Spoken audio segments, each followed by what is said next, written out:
Okay. All right. Yep. Okay. So I'll do a roll call real quick after that portion of the meeting. Hopefully everyone had a chance to come in. I'm Jared Lyles. I'm here. Mia Blum. Present. Regina Boyce. Donzel Brown. Present. Bill Costa. Here. Gary Crum. Lisa Ferretto. I'm here. Morgan Grove. Here. Bill Joyner. Earl Johnson. Nicolette Lasaint. Present. Councilwoman Porter.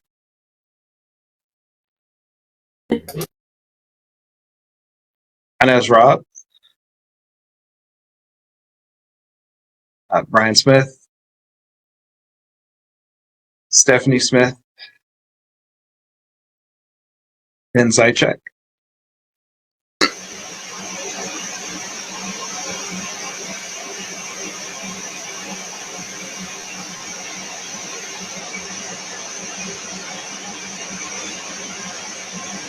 All right, I see you, Ben. I'll count that. Oh, sorry. Am I not coming through on audio? I was saying No, I hear you now. Okay. All right. And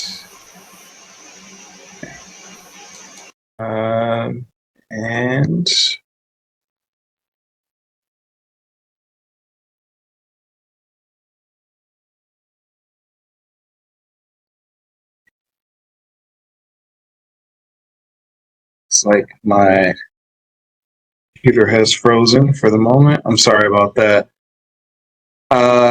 Amy, do you have the last of the roll call up?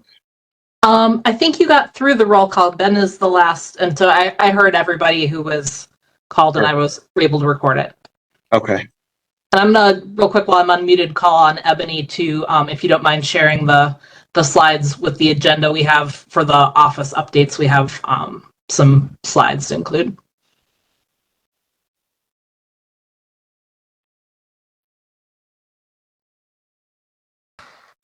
Can you see my screen? Yes, thank you. So with our agenda, we have Office of Sustainability updates and a few commission updates, and then the topic of the meeting. The theme for this quarter, the spring quarter, is sorry, I'm getting a Teams call that I need to hang up on. Our theme for the second quarter is Beyond Environmental Literacy, and the topic for this meeting that we'll hear from some speakers is Education and Climate Communications. And we'll end with calls to action and announcements. Next slide.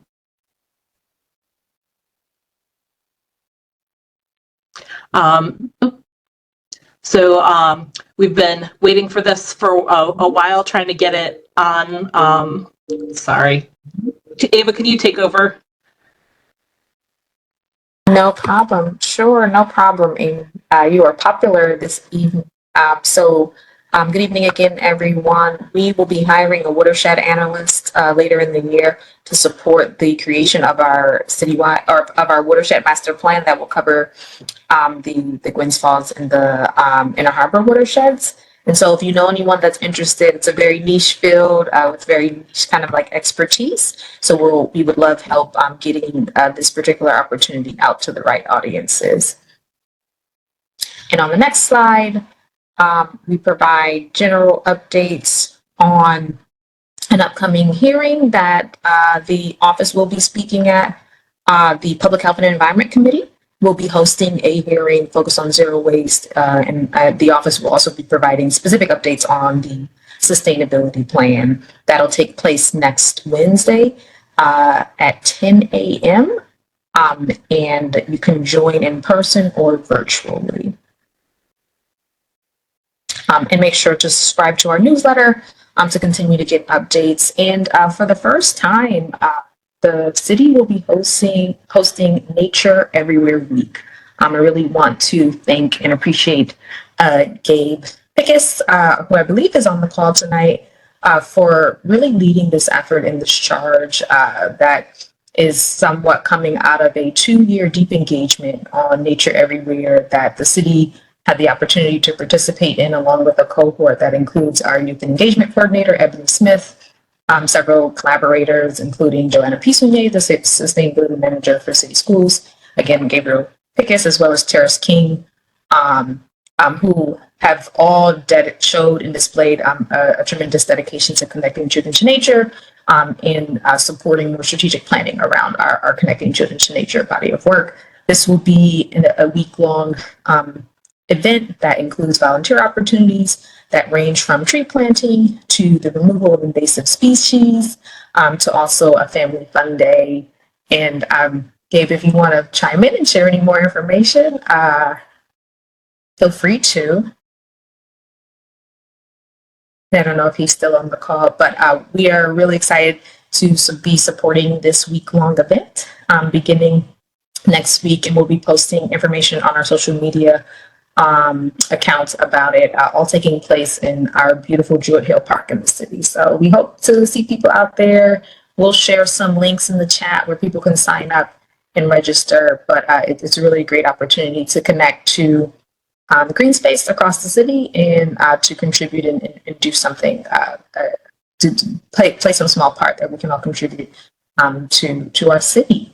And on the next slide, I think we just had a few more updates about our annual sustainability open house. And so we have a save the date. That event will be taking place on June 28th at the Middle Branch Fitness Center in South Baltimore.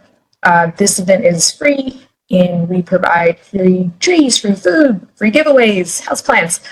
We really work hard to try and bring together different organizations across the city that are doing amazing climate work and expose all of our residents and stakeholders in this work to all of those offerings.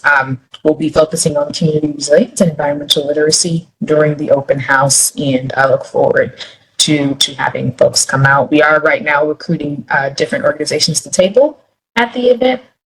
So you should be receiving emails. Several organizations will be receiving emails if you attended and tabled at the event last year. So look out for those. And if anyone's in particular interested, feel free to drop your contact information in the chat so we can make sure we can send you that invite information. And we do have an Eventbrite registration set up that we can also drop into the chat. And with that, I'll pass it back to Mia and Jared to provide updates for the commission. Okay, so just a few updates here before we get into our amazing agenda. Just a reminder to all commissioners, we have to have our financial disclosure forms in by April 30th, and you should have received a reminder link.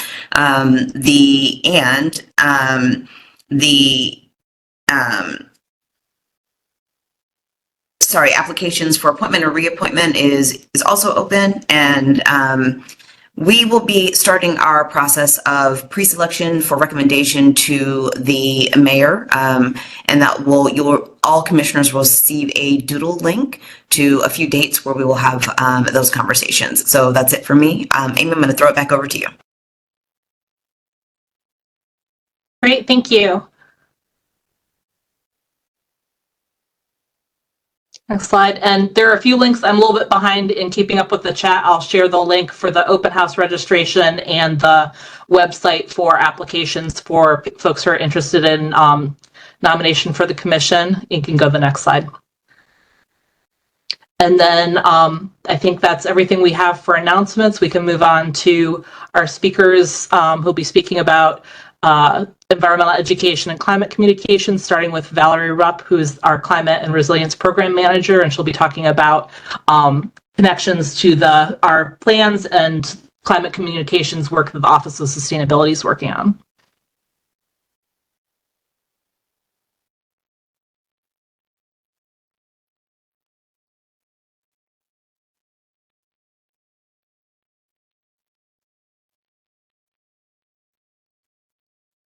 Do we have Valerie?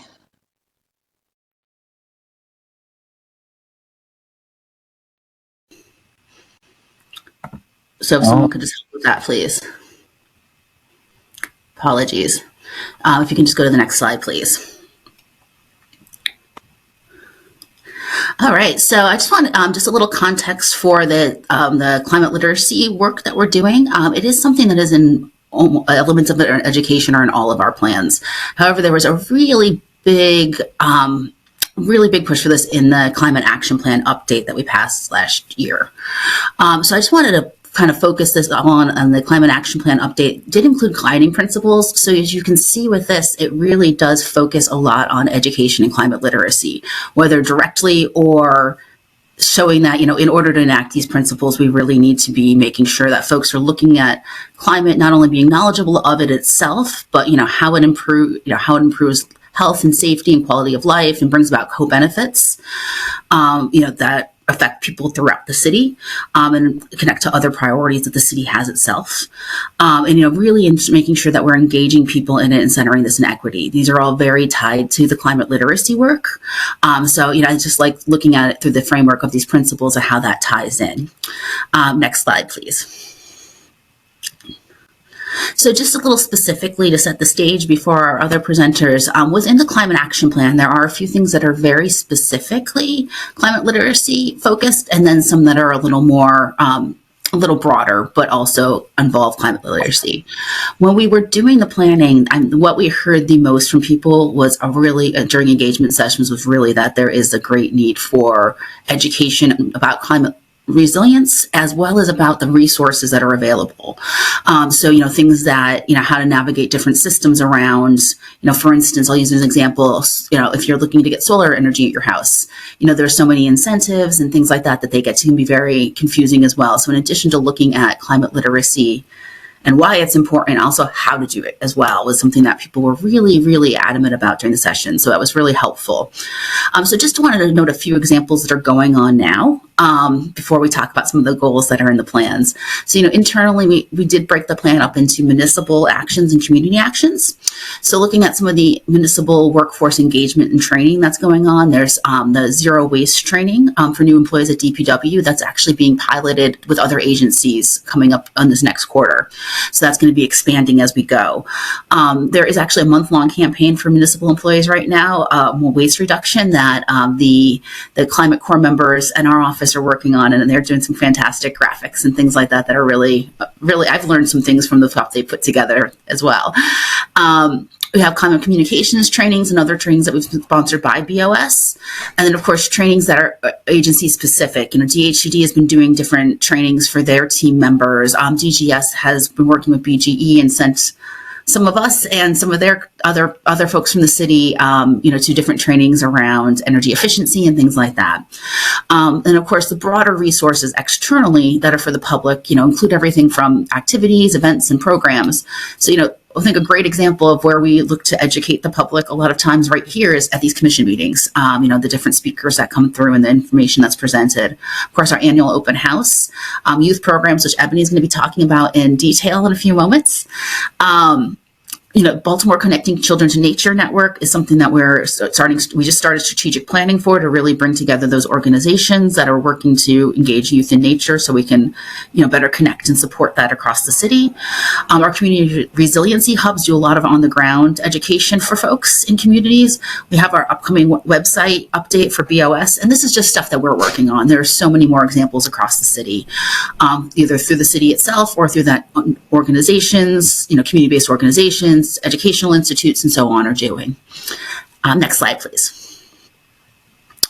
And then some just specifically related CAP actions. And, in there we have talking about developing centralized tools for climate actions. People know what's happening and know how to get involved. Creating an education and outreach program, which we're in the process of developing. And improving distribution of climate relevant data, which is something that, as we have our website updated and so on, we'll be putting more information about that and making it really prioritizing making it accessible to folks. But then there's some other ones where it is not directly saying climate literacy. There's a lot of climate literacy that's embedded into it that are some of the steps we have to take to get to to accomplish these actions. For instance, one of the actions in the climate action plan is establishing sustainable procurement protocol. That's something we really have to educate. We'd have to really put together information about, what is sustainable, things like that. So people, when those protocols are developed, they're actually able to follow them. Different plans that we'd be looking at. And again, I mentioned about, public education around incentive programs and things like that. Establishing the waste leaders, which we'll hear a little bit about some of the fantastic work that's going there. And there's a lot of education and climate literacy that goes into that. So a lot of these pieces do, have that climate literacy piece embedded. So it's all part of the bigger strategy there. So with that, just setting the stage, I'll turn it over to my colleagues. Thank you.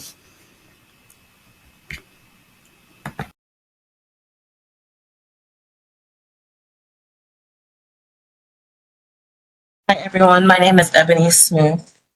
I'm the Community Engagement Coordinator for the Office of Sustainability. Can everyone hear me? Okay. I'll be presenting on the Green Healthy Smart Challenge today.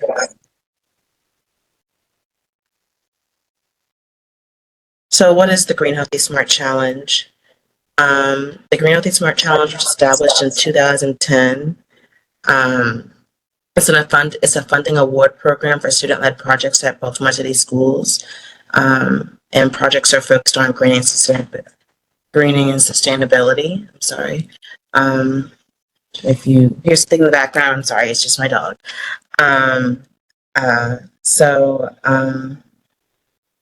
I will move on to the benefits of the challenge. So the benefits of the challenge involve promoting environmental stewardship and advocacy, improving school environments and communities, advancing environmental literacy and other sustainability goals, providing hands-on experiences to address environmental issues and injustices, developing skills and developing school skills in teamwork and project management, and empowering students to lead in sustainability efforts. So the opportunity is open to any public school in the public school system. So I work I work a lot with Joanna Pisonier from City Schools, the sustainability manager, who will be presenting later.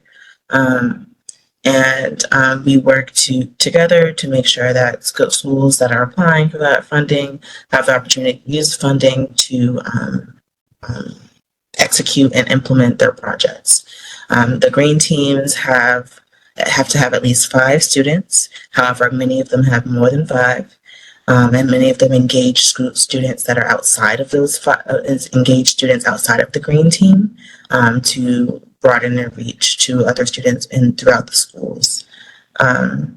Any grade level is eligible to apply, and projects must be student-led, meaning that the teachers have to help facilitate the teams. However, the projects themselves have to be led by the students. There are a broad range of project topics. I will answer questions at the end. I'm seeing questions come in. The topics can include water conservation and pollution prevention, energy conservation. So for water conservation, it could be something as simple as testing water samples or doing a trash cleanup. And then there's also energy conservation. Some schools do signage to encourage and promote the decrease of consumption of light use or other electricity use. Solid waste reduction, meaning it could be recycling programs or composting programs at their schools. Some schools are implementing share tables to make sure that food is not wasted. Habitat restoration could be something as simple as a native pollinator garden. Structures for environmental learning could be like an outdoor learning structure or classroom. Sustainable transportation could be something as simple as installing a bike rack or encouraging students to get to school other by not driving, so catching the bus or walking. And then healthy school environments could involve a number of different projects, including air quality testing or anything else that I might be missing. Funding tiers. So we have 3 different funding tiers. We have one tier. The first tier is for schools that aren't certified as a Mayo Green School. Mayo stands for the Maryland Association of Environmental and Outdoor Education. The first tier is available to have $1,300. And then the second tier, which is for schools that are certified, are eligible for up to $1,800. And then there's schools in the South Baltimore Gateway region that we partner with Cliff, the casino. I can't remember the casino funds. I can't remember the full name, but we partner with Cliff and with the National Aquarium to provide South Baltimore Gateway schools with $2,500 each. So there's about 10 schools in that area that we try to reach. This year, I believe we reached about 4 or 5. So the timeline. Applications typically open in August, and then they close in about October or November. We review them after that, so we review them through January, and then funds are dispersed January through March. So right now, all funds have been dispersed, and projects are going underway if they have not already been completed. And we are actually getting ready to hopefully do some interviews with some of the green teams to write spotlight articles and possibly create an impact video demonstrating all the work that they have been doing. This year, we had 34 applicants and awardees. So this is a list of all the different schools that applied and received funding this year. I'd be happy to share this list with anybody, if you would like to see that list furthermore. But I'm going to move on to the next slide now. This is a map of all the different schools that were awarded funding this year. So as you can see, there's not a bunch of clustering in one general area. It's kind of spread out. There is some clustering in the northeast region and in the southwest region. But overall, I think it's generally spread out. We could do some more reach in the northwest region, I believe. And we could reach more schools in the South Baltimore Gateway region as well. Since 2010, from 2010 to 2025, we have reached about 84% of schools throughout the Baltimore City school system. So we have about 15% of schools that we have not reached. As you can see from this bar chart here, our numbers kind of dropped drastically in 2021, and we've kind of struggled to reach our numbers that we used to have since then. But we did a great job, I think, this year, reaching up to 34 schools this year, more than 30 schools this year, and hopefully next year we can increase our numbers even more and make sure that the schools are getting the funding that they need. Now I'd like to highlight a couple of schools, just 3 schools that are doing amazing work. So Federal Hill Preparatory School just built their outdoor classroom by installing a grave pit. And you can see the pit here, and an outdoor easel, outdoor chalkboards for the children here, and a mud kitchen was also installed. The Crossroads School also has a project that they've been working on, the Woodworking and Watching for Wildlife project. As you can see here in this picture, they have a device that they've used to capture pictures of wildlife outside of their school. And then they've also been doing, I believe, measurements with trees. So their goal or objective is to increase wildlife habitat on campus by building bird boxes, bat boxes, and insect hotels. And they also hope to increase student connection to wildlife on campus by installing and using wildlife tracking tools. Lastly, we have Hazelwood Elementary School. I can't remember their green team project name. I have to update this presentation, but the greenhouse, they are working on a greenhouse to grow plants. So as you can see here, we have the students working on different greenhouse activities to get their plants ready for the greenhouse. Thank you for your time. I will now actually, I think questions are at the end. But if you put your questions in the chat, I will do my best to respond to them. Thank you. And I will pass it on to Joanna.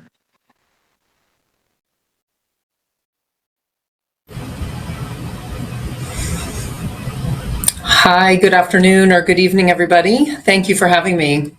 I'm Joanna P. Sounier. I am the Sustainability Manager for Baltimore City Public Schools, and I have worked closely with the City Office of Sustainability for many years, and I'm really grateful for the partnership. It's a great example of public agencies coming together to further our shared mission.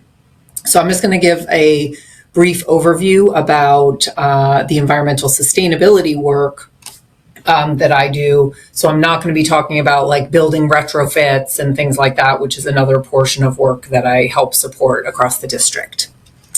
Next slide, please. So the first thing that I'd like to say is, what is this work? It's really two bodies of work. The first is about our kids, right? We are an organization that is, our sole purpose is to educate kids. And so the real focus is on environmental literacy and nature connections. So the environmental literacy piece is really important. It can sometimes be a bit didactic and sort of very like, what is dissolved oxygen in water and what is photosynthesis and what is this, what is that? We are also looking to augment that and complement that with appreciation and time spent in nature and outdoors. As we know, a lot of our kids do not have the opportunity to have safe, beautiful spaces outside, and sometimes the school setting is the time for that. So we're trying to promote positive interactions with nature wherever we can. The second piece is about the buildings and our operations. So we are a big organization, right? We're using a lot of electricity. We're creating a lot of trash. It was mentioned earlier about share tables and food waste. We throw out a huge amount of food every day. How can we change our practices on a daily basis to reduce our impact on the earth? And the why we do this is that there's just more and more research about the benefits of integrating in environmental education and experiences and hands-on learning for academic outcomes, mental health outcomes, and physical health outcomes. And those are all things that we are trying to do as a school system. We're also really trying to have it be equitable across our district. So it's not just, you know, this principal thinks this is important or this teacher likes this topic and wants to include it. How can we figure out ways to get this work integrated into the curriculum so that no matter where you're going to school, you are having these experiences and these opportunities? And then, as I mentioned already, that reducing our impact on the earth, that the climate crisis is here and we have a role to play to help avert that. Next slide, please.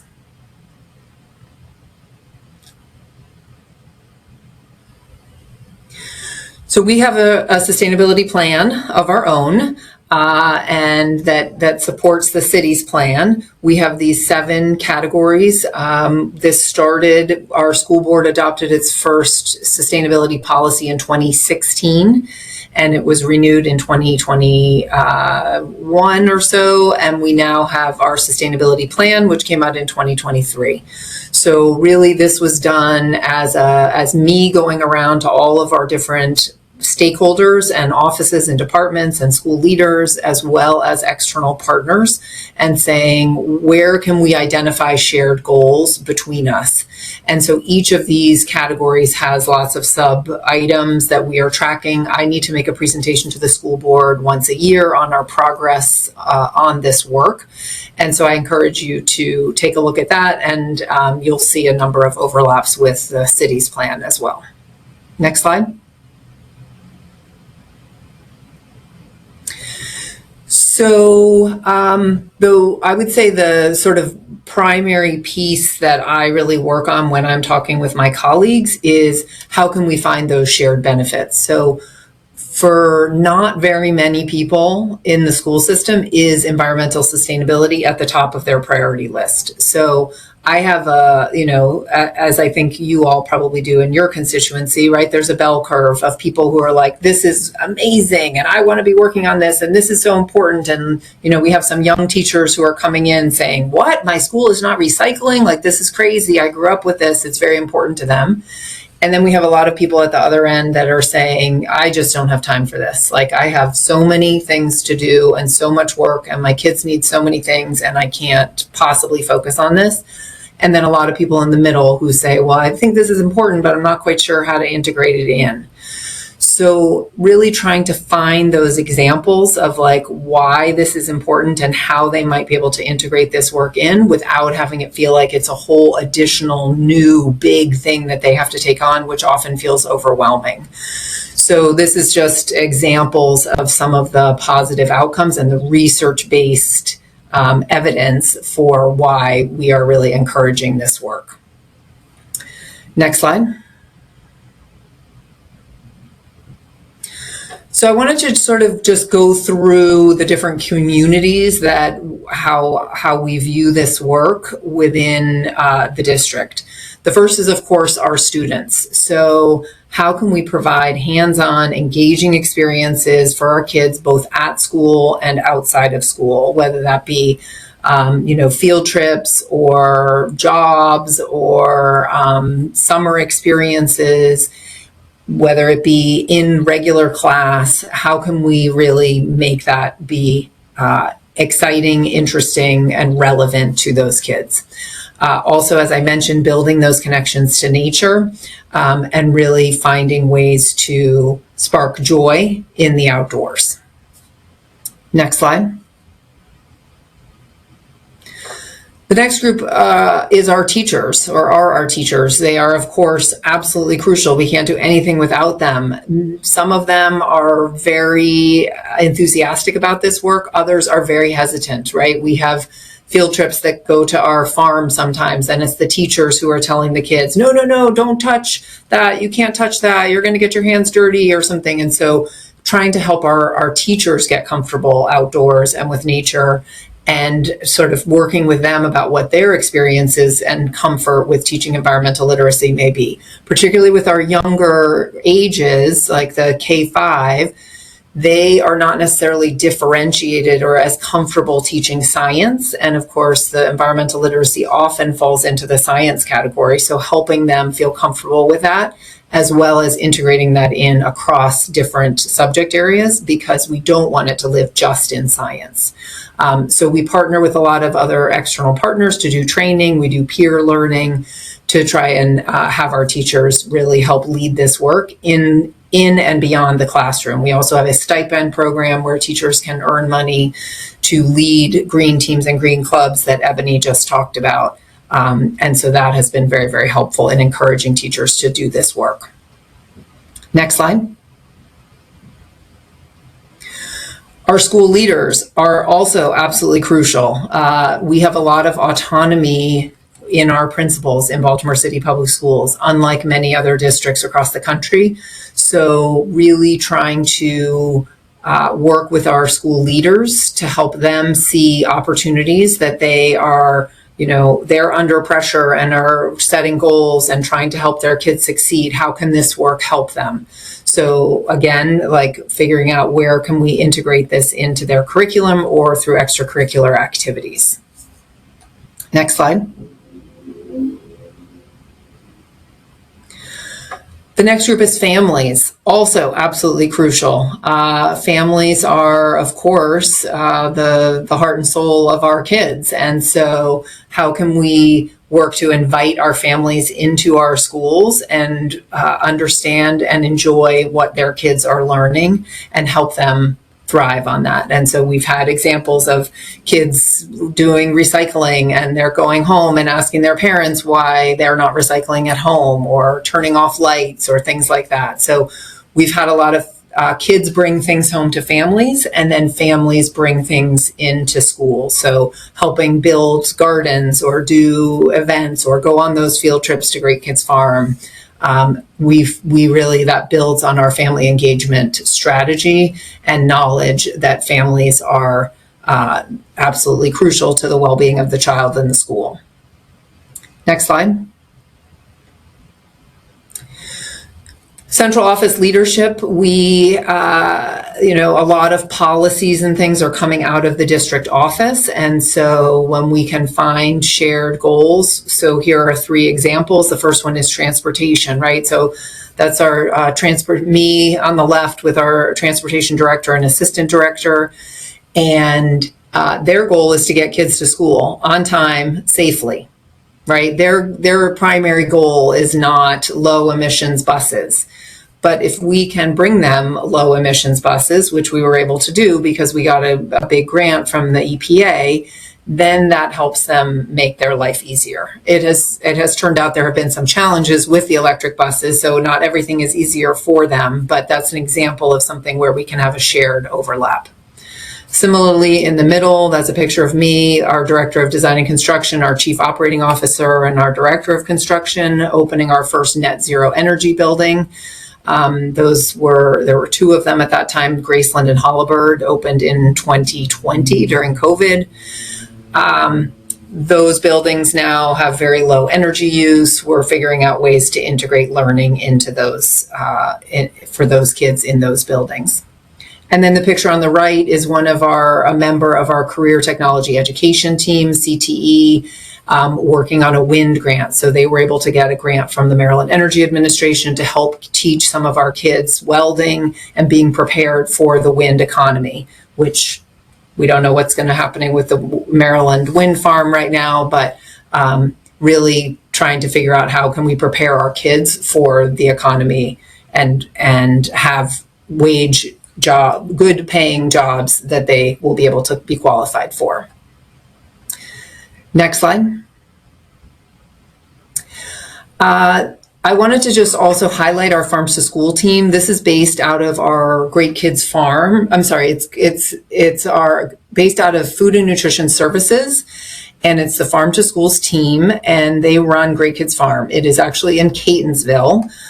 So it's not in Baltimore City, but we have thousands of kids, K-5, who go out to the farm for field trips. And then we have summits where smaller groups of middle school and high schoolers go out. And then we also have that team who comes out to schools and supports different work in schools. So these are some links to some of the articles and work that we have done together with the farm. And there are also family farm hours. So those are open to the public if anyone can drop in on those hours. And there's one the first Saturday in May coming up. Next slide. I wanted to just highlight a couple of our partners. This is just a sample of some of our partners. Of course, goes without saying, the Baltimore Office of Sustainability, as well as other city agencies, state agencies, federal agencies. We cannot do this work alone. We need all the partnership and assistance that we can get. And so this can come in the form of training, it can come in the form of dollars, it can come in the form of hosting field trips, lots of different ways that we are grateful for. Next slide. We also have lots of nonprofit partners. So this is also just a sample of some of them who are doing similar things. So, we've gotten grants from the Chesapeake Bay Trust. The National Aquarium is leading a 6th grade project where kids go out and do water quality testing. Towson University is doing a 5th grade project. There are just lots out there, and it's really wonderful to be in such a rich environment that we're able to have all these partners. Next slide. So I just wanted to end on sort of the message about agency. We view this work as not only sort of that nitty gritty of like, how can we lower our greenhouse gas emissions, but really how can we help build agency among our students to really feel that they are a part of the natural world. No matter where you are part of an ecosystem, and they have a role, and hopefully will feel empowered to be stewards of the environment and take a positive role in that, and averting a lot of very challenging situations that we are in as a city and as a country, And we're really hopeful that this work will help further that. We also recognize that we have a long way to go. There's a lot more we could be doing, and I'm hopeful we will continue to work on that. And the final slide that I have is information if you are interested in learning more.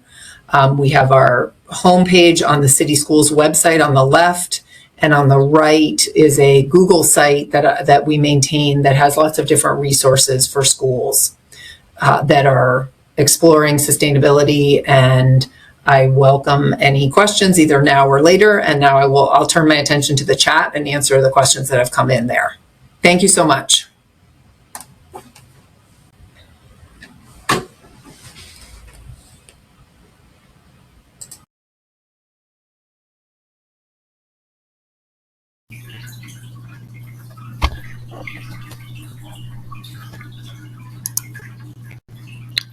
Hello, everyone. My name is Morgan Odelsberger. I'm the Community Urban Agriculture Liaison for Be More Beautiful. Can everybody hear me okay? Having a little funky time with my internet. Okay, awesome. I see the thumbs up. Thank you. Yeah, next slide, please. So for those who aren't familiar with Be More Beautiful, we're a city-led peer-to-peer beautification program. Our goal is to not only change behaviors and attitudes towards the beautification of our city, but to also encourage residents, businesses, and organizations to become directly involved in activities and projects that keep their neighborhoods clean. So to meet this goal, we work closely with communities on their unique beautification projects and cleanliness challenges, as well as provide educational workshops, literature, outreach materials, grants, volunteer opportunities, and many other resources that residents can use to keep Baltimore beautiful. Next slide, please. So one of the simplest ways to keep Baltimore beautiful is to take our pledge. When you take the Be More Beautiful pledge, you can receive a reusable bag, a retractable trash grabber, puncture-proof gloves, a safety vest, and educational and outreach materials. You can also receive bulk amounts of these items if you're hosting a larger scale community cleanup in your neighborhood. So if you're interested in receiving a clean kit, please email bemorebeautiful@baltimorecity.gov, and I will put that in the chat after this presentation as well. Next slide, please. So in addition to our clean kit, Be More Beautiful offers seasonal grant opportunities to support community beautification efforts.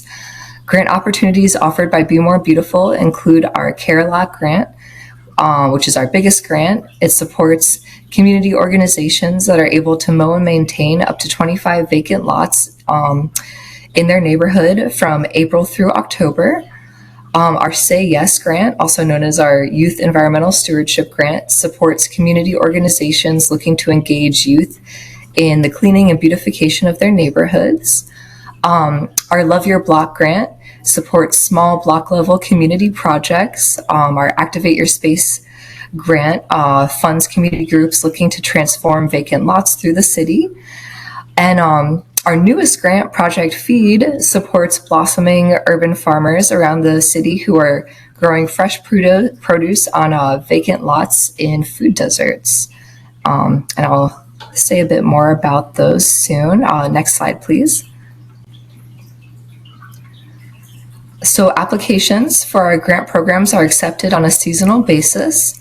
Interested organizations must be a registered 501c3 or have a fiscal sponsor in order to apply. I won't go into all of the technicalities of our grant application processes now, but please feel free to reach out to my colleague, Brandy Welsh. Her email is at the bottom of this slide for more information about requirements and the process for applying for these grants. Next slide, please. Yeah, so I will just dive a little bit deeper into some of these grant programs. So the Say Yes Youth Environmental Stewardship Grant Funds, seasonal youth engagement programs. Community-based organizations can apply for this grant to engage up to 5 youth in their community on various beautification efforts. Selected youth must live in the neighborhood where they're working.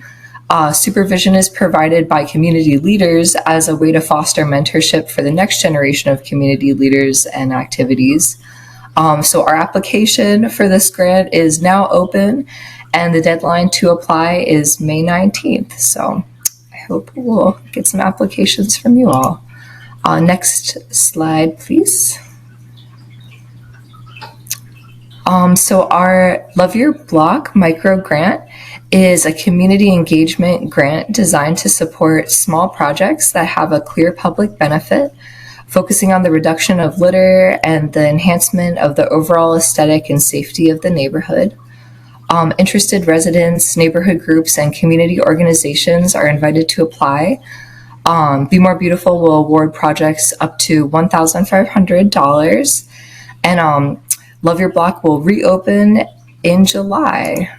Next slide, please.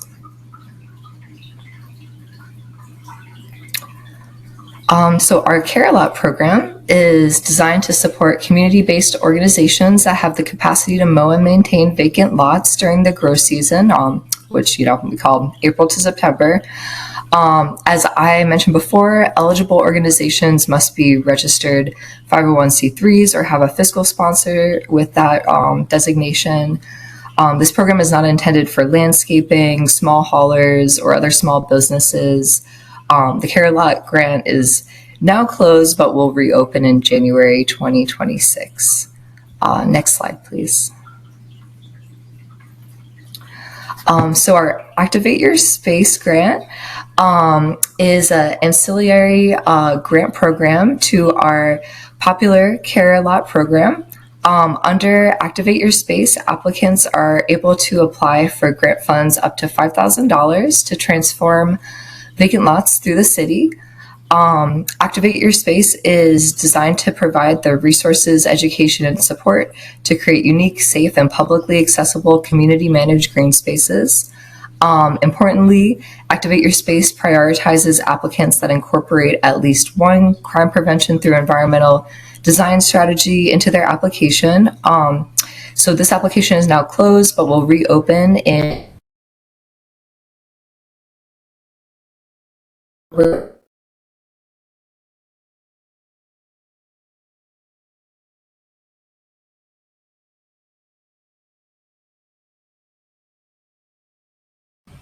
Morgan, I think that we lost you. Yeah.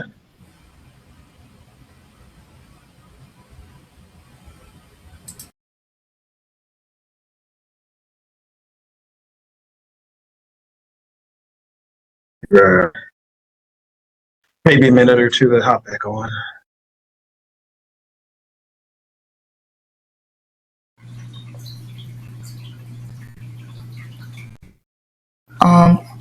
Sorry, can you all hear me?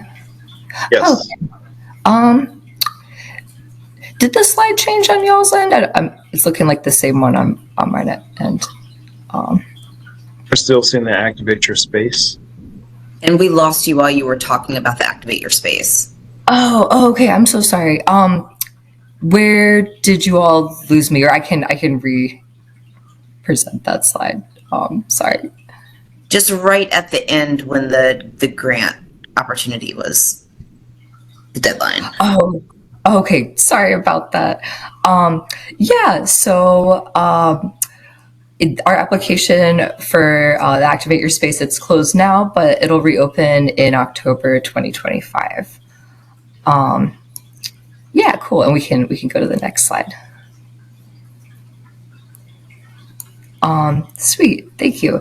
And so here you can see some of the amazing projects that our community partners at Kevin L. Cooper and Greater Mount Holly completed last year under this grant program.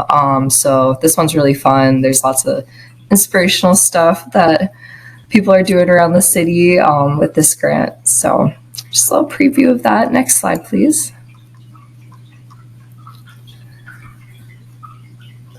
Cool. So Project Feed is our newest grant program that we launched last fall. The aim of this grant is to provide funding for urban farmers who are either just starting their farm or are implementing significant expansion projects to an already existing urban farm that'll significantly increase food production. This grant is specifically targeted for communities that are in food desert areas and therefore lack access to healthy fresh fruits and vegetables. So in addition to providing up to $10,000 in grant funding, we also provide a series of workshops specifically tailored to the needs of our grantees in this program. We're wrapping up our workshops for our first cohort at the end of this week, but some topics we covered in the workshops this year were sustainable water management, soil building and remediation, collaborative garden management, funding urban gardens in Baltimore City, and volunteer recruitment, organizing, and management.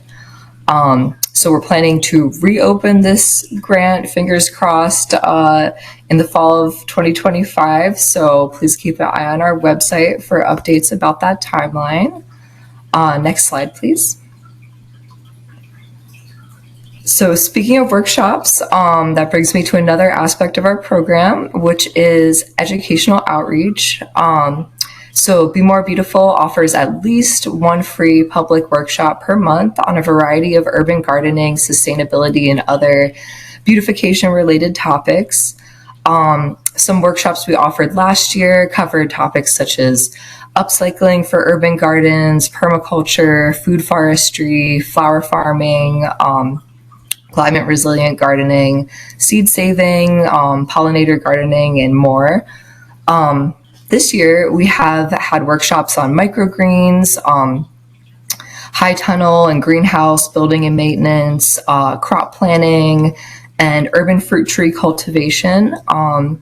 Next month, we'll be hosting a community compost systems workshop and a native bee hotel building event along with DPW. So you'll see the links on the last slide, but please follow us on Eventbrite to keep updated about some of these upcoming workshops. Next slide, please. And last but not least are our volunteer opportunities. So we offer at least one volunteer event every week at a variety of urban green spaces around the city. This time of year, it's more like 3 or 4 volunteer events a week, so lots of things to get involved in. So volunteer activities often focus on urban gardening projects, but can also include trash cleanup and community art projects, some building projects we've also had in the past. And yeah, if you're interested in participating in some of our many volunteer events, you can reach out to me directly via my contact info listed on the last slide. And also, if you're someone who leads work on urban green spaces in the city and you're in need of volunteers, we'd also be happy to schedule a volunteer event to support the work that you do with our volunteer network. Next slide. Cool. Well, thank you all so much for listening.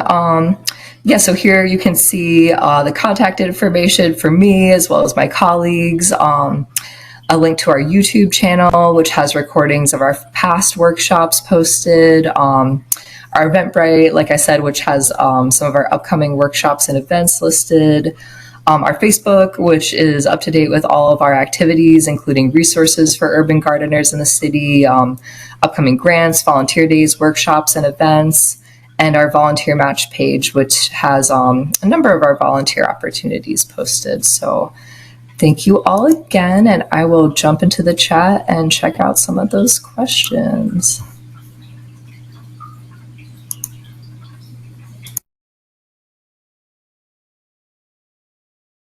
Thank you to all of our speakers. We can maybe unshare the slides so that we can see everybody's faces and do some Q&A. And while folks are thinking of any questions that they have, I wanted to say that I felt like I've seen presentations from some of these folks before and knew some of this work pretty well, but I learned some new things about all of them. And it's one of the things I love about commission meetings is that there are always new things to learn, even if you're kind of aware of what an organization does. So I'm happy to allow commission members to ask questions, and Jared and Mia, I'll let you take over the managing the Q&A.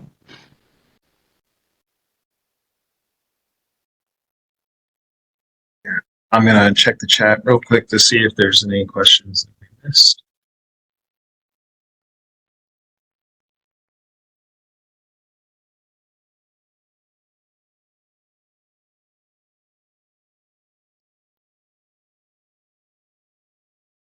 So I think all the questions in chat have been addressed. The one thing that we did want to open it up is if anyone has any events that we might not be aware of that you want to share, if you can go ahead and place that in chat, that'd be fantastic. The recordings of the meetings, as well as some of the information from chat, is picked up and shared by our and placed on the website after the meeting, so your information will be shared there. Our next meeting is going to be May 21st. There was a quick slide that talked about what the topic of the May meeting is, but I do not have it off the top of my head. The topic is changing behaviors in the changing climate. Thanks, Ebony.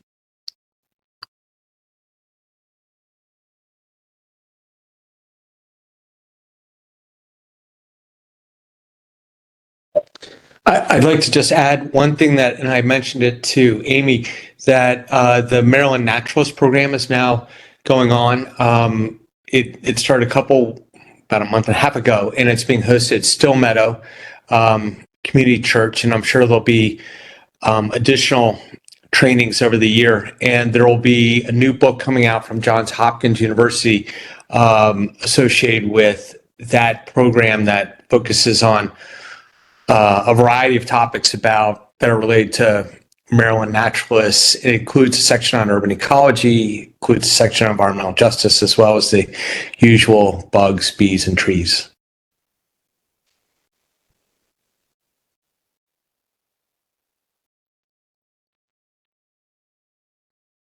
I just want to share again that Nature Everywhere Week is coming up next week. So I think Ava put the links in the chat. Gabe definitely put a lot of work into this, so please, if you have the time, show up to 1 or 2 events next week. Please do.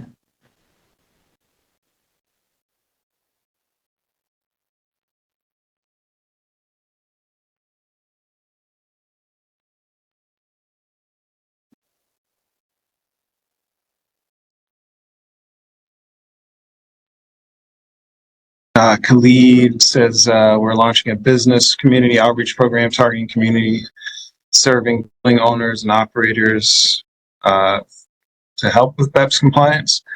The project is led by Morgan State University Clean Energy Pilot Program and sponsored by MEA. Awesome. Yeah, I'd actually be curious in learning more about that. I'm going to connect offline, Khalid.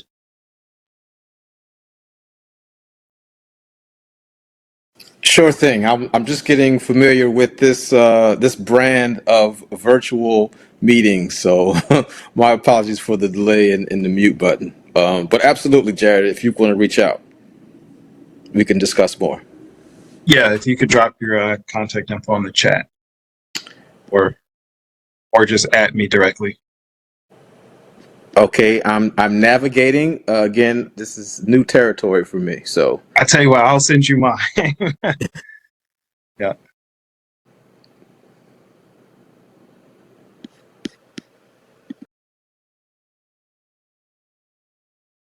I love to see the information coming in chat. It's really great. All the newsletters you can sign up for, all the ways that you can volunteer. Lots of great information coming in.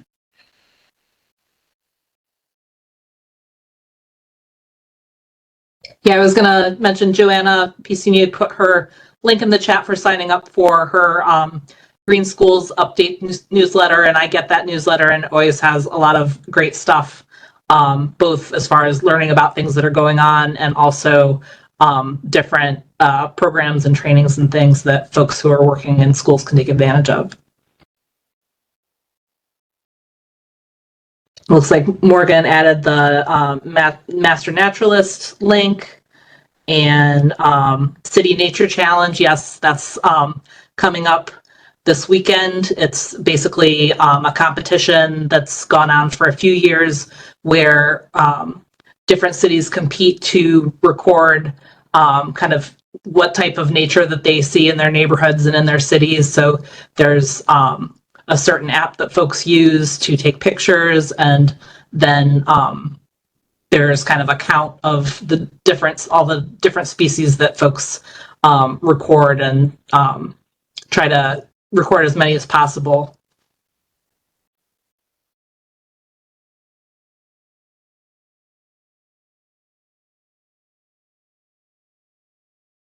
Saturday is also the mayor's spring cleanup for those that want to maybe do something a little close to home.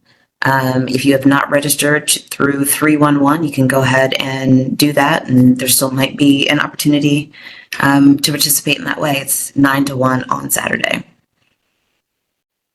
So Amy, our agenda kind of ends here of the formal agenda. We don't necessarily have any specific call to actions other than to please check your emails, commissioners, for an update to move the nomination process forward for the potential, sorry, I was looking at what Morgan dropped in chat, for the potential nominations on commissioners. For those who have not, if you intend to remain a commissioner, you also need to reapply. We're at a new term, so that is just one quick clarification.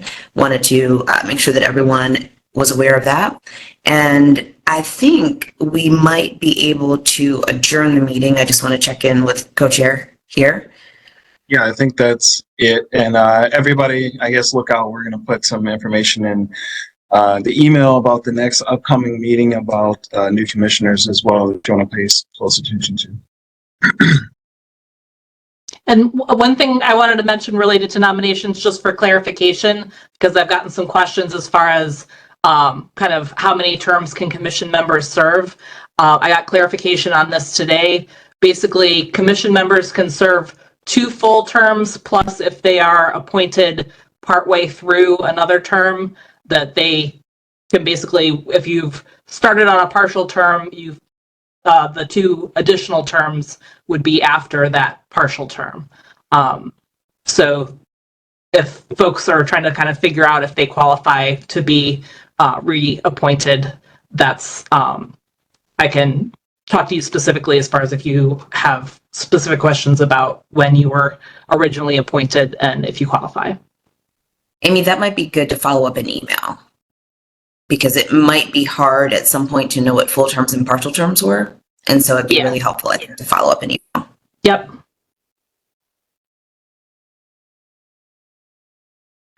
All right. With that being said, the April meeting of the Commission on Sustainability is adjourned at 5:31 p.m. Thank you, everyone.